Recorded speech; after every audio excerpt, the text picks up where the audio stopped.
My name is Michael Hagan, and today here at Carrollton Christian Fellowship, our daily Bible reading is from 1 Chronicles chapter 27 through 29. So we're finishing out the book of 1 Chronicles today, and tomorrow we're going to be starting in the book of 2 Chronicles. So we'll be going there with that. And what we see here in 1 Chronicles chapter 27 with our devotional, which is in the first half of chapter 27, is we see the military divisions that David had set up. We see how he had divided the military, the active duty military, those who were actively on guard at all times, and he divided them up into 12 divisions of military. They would serve one time per year, so almost in a 1 month a year kind of thing, to where they would be actively on guard, standing watch, one time a year for one whole month. So we see here that in verse 1 that the Israelites themselves served. The Israelites, unlike all the other nations around them, they did not rely on intercessory mercenaries in order to fight their battles. They did not rely on others in order to fight and to conquer the adversaries in their life. But they entrusted the Lord. They trusted the Lord for him to fight before them, and they went forward and experienced what God was doing and how God was removing those things out of the land which was consuming the land and defiling the land, and those things which were distracting the children of Israel from him. And so the Israelites, they were to see that firsthand. They did not hire someone to go and experience that for them. They did not have anyone who would intercede for them, but yet them not experience it for themselves. And this is a great example and a great picture for us. Anything that we do, anything that we're called to do in Scripture, there's a lot of commands and a lot of calls, even for the church today, of how we are to go forward, how and what we are to do. We're commanded to pray. We're commanded to learn. We're commanded to grow in the knowledge and understanding of Jesus Christ. We're commanded to pray for others. We're commanded to worship. We're commanded to come together in fellowship, personal fellowship with other Christians together, and things like that. So there are several things that we're called and commanded to do. And so with this, we don't rely on someone else to do it for us. We don't, drop the money in the offering plate or in the offering box. I know here at Carrollton Christian Fellowship, we do it different than all the other churches that are around. We have a different setup in a different way. It is very not obvious how to tithe and how to give here at Carrollton Christian Fellowship. I know that, and it's intentional and it's on purpose.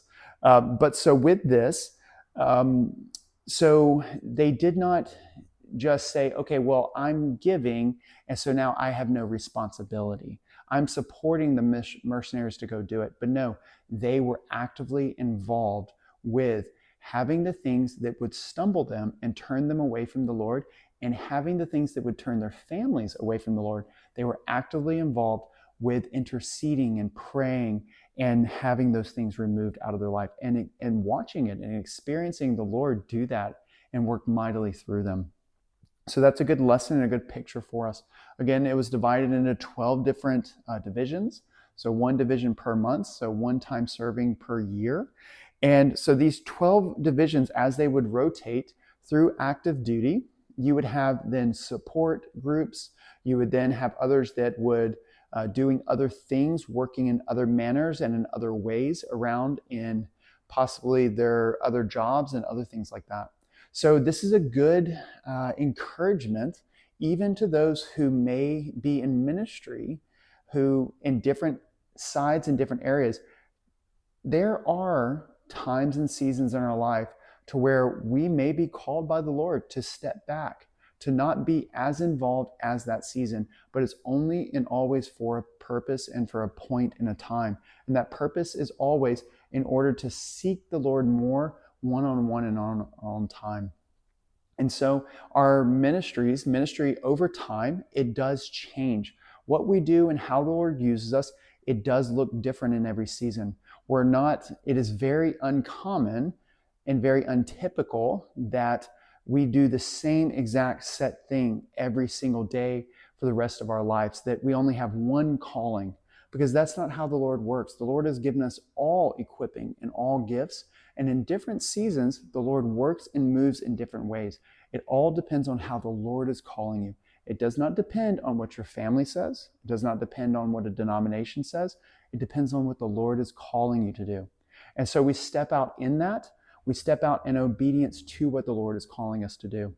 And so no matter what the season may be, there are some seasons to where the Lord just wants us to rest. That, hey, it may be for a time that, the Lord just wants you and him to get along one-on-one and just full on rest. And so taking your family, if you have a family, and just going and getting away and having a time and a season of rest. These things are very vast and there's a lot of different possibilities in there. There's no cookie cutter on how things have to look. The best thing is, and the only thing ever to do, is just seek the Lord in it. Seek the Lord in how he wants you to go forward and how he desires in each season to serve and in each season to rest or anything else that it may be. We always seek the Lord and how our service to him goes forward. So I hope this can be an encouragement to you. I hope that you can possibly even encourage others in this today as you go about your day. And we look forward to seeing you tomorrow as we start the book of 2 Chronicles. Take care and have a blessed one.